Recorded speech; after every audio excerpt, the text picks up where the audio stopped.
जय श्रीमन नारायण दोस्तों। आज हम आपको एक कथा सुनाने जा रहे हैं, बहुला चौथ व्रत कथा। जय श्रीमन नारायण श्रोताओं, आज भाद्रपद मास की चतुर्थी तिथि है और इस दिन को बहुला चौथ के नाम से जाना जाता है। आज के दिन गायों की पूजा करने और बहुला चौथ की कथा सुनने से धन और संतान की सुख की प्राप्ति होती है। भगवान श्रीमन नारायण जी के आशीर्वाद से सभी भक्तों को और परम सुख की प्राप्ति होती है। आज मैं आपको सुनाने जा रहा हूँ बहुला चौथ और माता की एक दुर्लभ कथा। बड़ी ही श्रद्धा और प्रसन्न चित्त मन से एक कथाओं को श्रवण करिए। एक बार पार्वती जी ने गणेश जी से पूछा, हे पुत्र, भादो कृष्ण चतुर्थी को संकटनाशक चतुर्थी कहा गया है, तो उस दिन का व्रत किस प्रकार किया जाता है और उसकी कथा क्या है, मुझे समझा कर कहिए। गणेश जी ने कहा, माता, भादों के कृष्ण चतुर्थी सब दुखों का नाश, विविध फलदायक एवं संपूर्ण मनोकामनाएं पूर्ण करने वाली है। श्रीमन नारायण श्री कृष्ण जी कहते हैं कि हे युधिष्ठिर पुत्र की ऐसी बात सुनकर पार्वती जी ने उनसे पूछा, आहार एवं पूजन में क्या विशेषता है, कृपा करके कहिए। तब गणेश जी ने माता पार्वती को बहुत ही दुर्लभ कथा सुनाते हुए कहा, पूर्व काल में नल नामक एक पुण्य आत्मा और यशस्वी राजा हुए। उनकी रूपसा रानी दमयंती नाम से प्रसिद्ध थी। एक बार उन्हें श्रापग्रस्त होकर राज्य छोड़ना पड़ा और रानी के वियोग में कष्ट सहन करना पड़ा। उनकी रानी दमयंती ने इस सर्वोत्तम व्रत को किया। पार्वती जी ने पूछा, हे पुत्र, दमयंती ने किस विधि से इस व्रत को किया और किस प्रकार व्रत के प्रभाव से 3 महीनों के अंदर ही उन्हें अपने पति से मिलने का सहयोग प्राप्त हुआ, और इन सब बातों को आप मुझे बताइए। श्री कृष्ण जी कहते हैं, यह युधिष्ठिर पार्वती जी के ऐसा पूछने पर बुद्धि के भंडार गणेश जी ने ऐसा उत्तर दिया, उसे मैं कह रहा हूँ, आप भी सुनिए। श्री गणेश जी ने कहते हैं, हे माता, राजा नल को बड़ी आपदाओं का सामना करना पड़ा। हाथी खाने से हाथी और घुड़साल से घोड़े का अपहरण हो गया। डाकुओं ने राजकोष लूट लिया और अग्नि की ज्वाला से घिर करके उनका माल भस्म हो गया। राज्य को नल नष्ट करने वाले मंत्री लोगों ने भी साथ छोड़ दिया था, तो राजा हुए जुए में सब कुछ गवा बैठे और उनकी राजधानी भी उनके हाथ से निकल गई। सभी और से निराश और सहयोग होकर राजा नल वन में चले गए। वन में रहते उस समय उन्हें दमयंती के साथ अनेक कष्ट सहन करने पड़े। इतना होते हुए भी उनका रो रो कर उससे वियोग हो गया। तब तत्पश्चात राजा किसी नगर में भिक्षा न करने लगे, तभी रानी किसी दूसरे नगर में रहने लगी और राजकुमार अन्यत्र नौकरी करने लगा। जो किसी समय राजा राजपुत्र कहे जाते थे, वही अब भिक्षा मांगने लगे।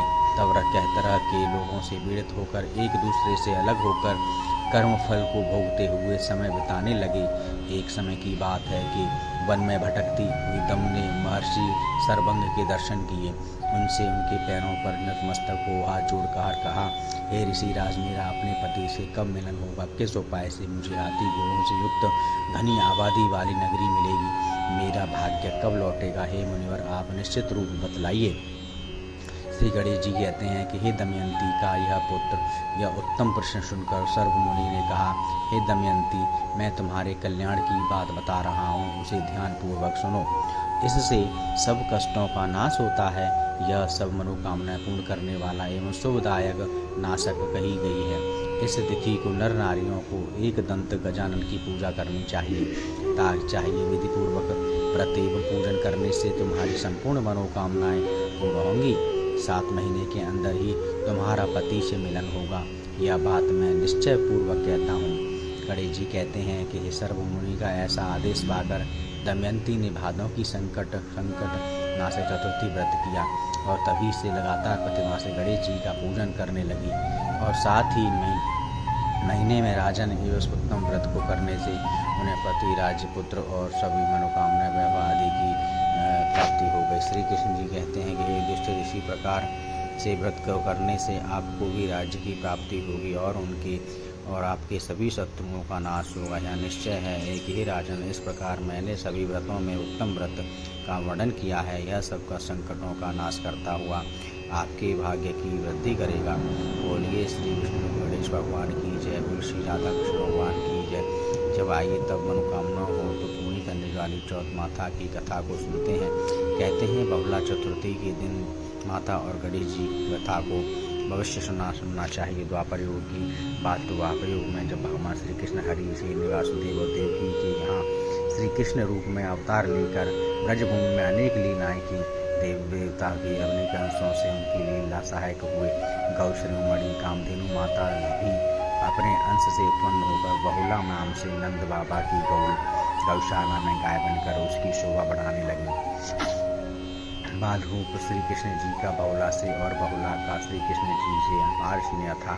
कहा जाता है कि बालक श्री कृष्ण को देखते ही बहुला के स्तनों से दूध की धारा बहने लगती थी। श्री कृष्ण जी बहुला के मातृत्व भाव को देखकर अमृत सदृश उस दुग्ध का पान किया करते थे।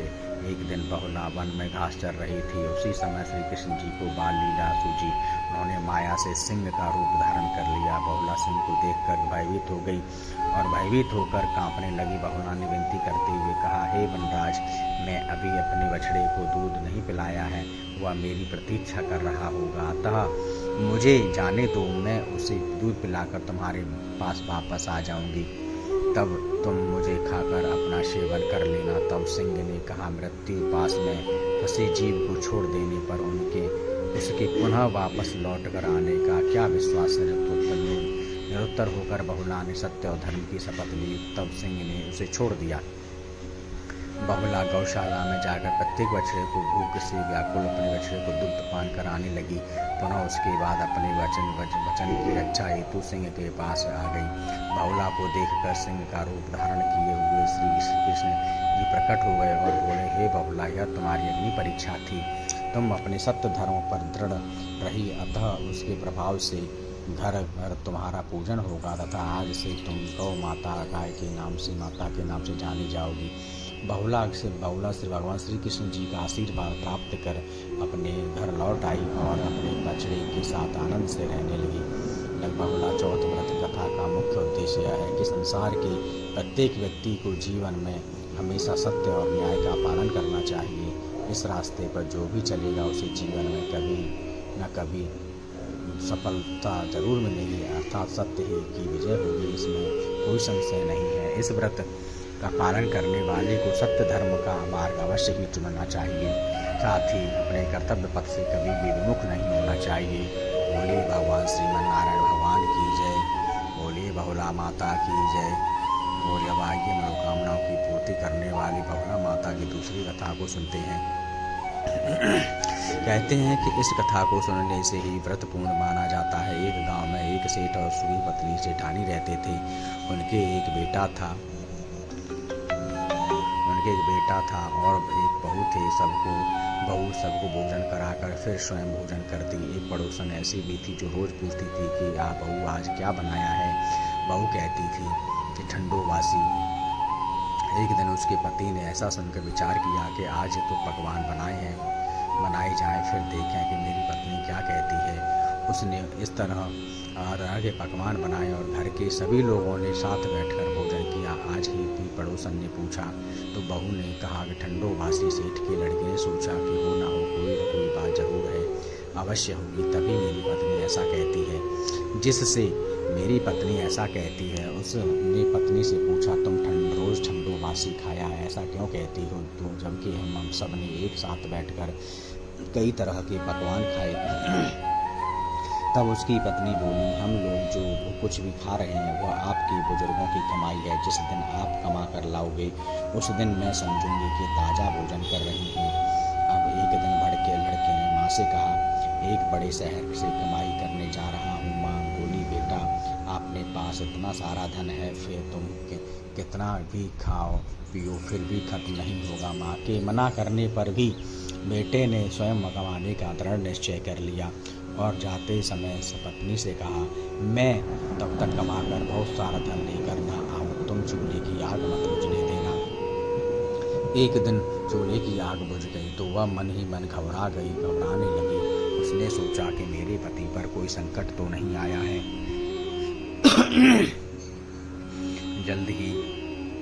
जल्दी से पड़ोस में जाकर चूल्हे में आग डालने का विचार करके गई। वहाँ पड़ोसन चौथ माता का व्रत पूजन कर रही थी। पड़ोसन ने कहा, थोड़ी देर में आकर आग ले जाना। तो बहू ने पड़ोसन से पूछा, आप यह व्रत क्यों करती हो, इससे क्या फ़ायदा मिलता है। तब पड़ोसन ने कहा, चौथ माता के इस व्रत करने से अन्न धन और वैभव की लक्ष्मी की मिलती है और अब अपनी सभी मनोकामनाएं भी पूरी होती हैं। तब बहू की भी चौथ माता का व्रत करने लगी। दीवार पर चौथ माता बनाई। उस दिन गुड़ का चूरमा बनाकर रात्रि को चंद्रमा को अर्घ्य देकर भोजन करती। ऐसा करते करते बहुत दिन व्यतीत हो गए। चौथ माता ने उस बहू के पति को सपना दिया कि साहूकार का बेटा तू जाग रहा है या सो रहा है, तेरी पत्नी बहुत तुझे याद कर रही है, घर जाकर उसकी चिंता मिटा, तू दुकान खोल कर बैठ जाना, आज तेरा हिसाब चुकता हो जाएगा। अब तो चौथ माता ने जैसा कहा था वैसा ही हुआ। उसने घर जाने की तैयारी की और गाड़ी भरकर धन दौलत लेकर चल दिया। रास्ते में एक बड़ा सा नागफन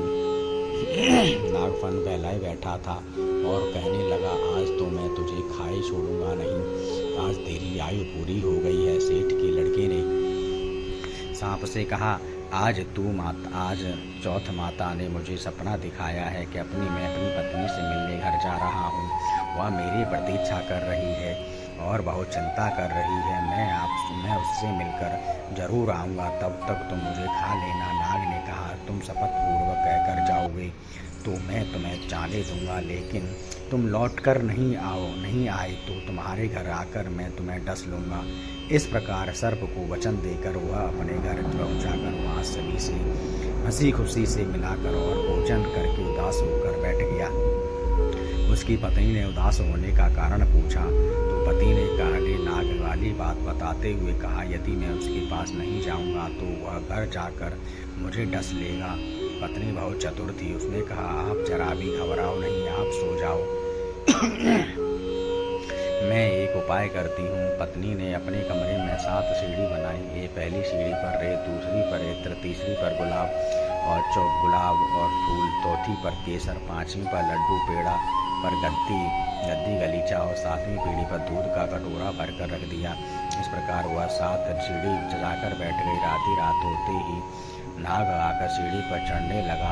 पहली सीढ़ी पर रेत में लौट गया और कहने लगा, देश सेठ की बहू ने आराम तो बहुत दिया, पर बचनों से बांध आया हूँ, सो डस अवश्य ही। इस प्रकार 7 सीढ़ियों पर नाग आराम करता हुआ और कहता हुआ कि डस रुका और व्रत पूजन को कौन मानेगा। अब तो गणेश जी, चंद्रमा जी और चौथ माता ने उसे बचाने का विचार किया। चंद्रमा जी ने उजाला किया और चौथ माता ढाल बनी और गणेश जी ने तलवार लेकर नाग देवता को मार दिया और ढाल से ढक दिया। अब बहू भी थकी हुई हारी सो गई। दिन हुआ तो लोग बेटे से मिलने आए, परंतु बेटा और बहू तो उठे ही नहीं थे। बहुत देर हो गई।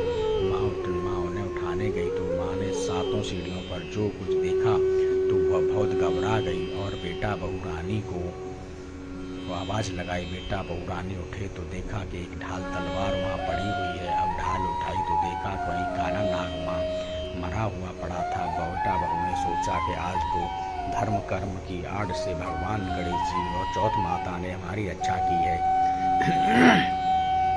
चौथ माता अपने जैसे सेठ के बेटे बहू रानी की रक्षा की, वैसे सबकी रक्षा करिएगा। तो बोलिए चौथ माता की जय, बोलिए गौरी पुत्र गणेश भगवान की जय। तो आज मैं आपको सुना रहा हूँ भगवान शिव और माता पार्वती की एक बड़ी कथा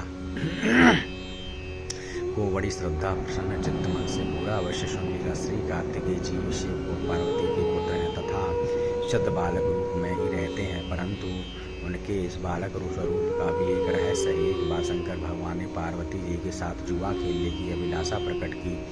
खेल में भगवान शंकर जी अपना सब कुछ हार गए। हारने के बाद शिवनाथ जी की अपनी लीला को रचते हुए पत्तों के वस्त्र पहनकर गंगा के तट पर चले गए। कार्तिकेय जी को सब सारी बात बताई। पता चली तो वह माता पार्वती से समस्त वस्तुएं वापस लेने के लिए गए। इस बार खेल में पार्वती जी हार गईं और कार्तिकेय जी शंकर जी का सारा सामान लेकर वापस चले गए। इधर पार्वती जी चिंतित हो गईं कि सारा सामान भी गया और पति भी दूर हो गए। पार्वती जी ने अपनी कथा अपने प्रिय पुत्र गणेश जी को बताई तो मात्र भक्त गणेश जी स्वयं जुआ खेलने भगवान श्री के पास पहुँचे और खेले। इस खेल में जीत गए, जीत गए और लौट कर अपनी जीत का समाचार अपनी माता पार्वती को सुनाया। इस पार्वती पर माता जी बोली, हे उन्हें अपने पिता को साथ लेकर आना चाहिए था। फिर गणेश जी ने शिवनाथ जी को खोज करने निकल पड़े। शिवनाथ जी उनकी भेंट हरिद्वार में हुई। उस समय भोलेनाथ भगवान विष्णु जी और कार्तिकेय जी के साथ हरिद्वार में भ्रमण कर रहे थे। पार्वती जी नाराज भोलेनाथ से लौटने से मना कर दिया। भोलेनाथ जी भक्त रावण ने गणेश जी के वाहन मूषक को बिल्ली का रूप धारण करके डरा दिया। मूषक गणेश जी को छोड़कर भाग गए। इधर भगवान श्री विष्णु और भोलेनाथ की इच्छा से पासा का रूप धारण कर लिया था। गणेश जी ने माता के उदास होने की बाद भोलेनाथ जी को एक कथा सुनाई। इस पर भोलेनाथ जी बोले कि हे, हमने नया पास बना लिया है। अगर तुम्हारी माता पुनः खेलने को सहमत हो तो मैं वापस फैल सकता हूँ। श्री गणेश जी के आश्वासन पर भोलेनाथ जी वापस पार्वती जी के पास पहुँचे तथा खेलने को कहा। हम इस पर पार्वती जी हंस पड़ी और बोली, अभी आपके पास क्या चीज़ है जिससे खेल खेला जाए? यह सुनकर भोलेनाथ जी चुप हो गए। इस पर नारद जी ने अपनी वीणा आदि सामग्री उन्हें दी। इस खेल में भोलेनाथ जी हर बार जीतते रहे। बार बार पासा फेंकने के बाद गणेश जी समझ गए और उन्होंने भगवान विष्णु के पासा रूप धारण करने का रहस्य माता पार्वती को बताया। सारी बात सुनकर पार्वती जी को क्रोध आ गया। रावण ने माता को समझाने का प्रयास किया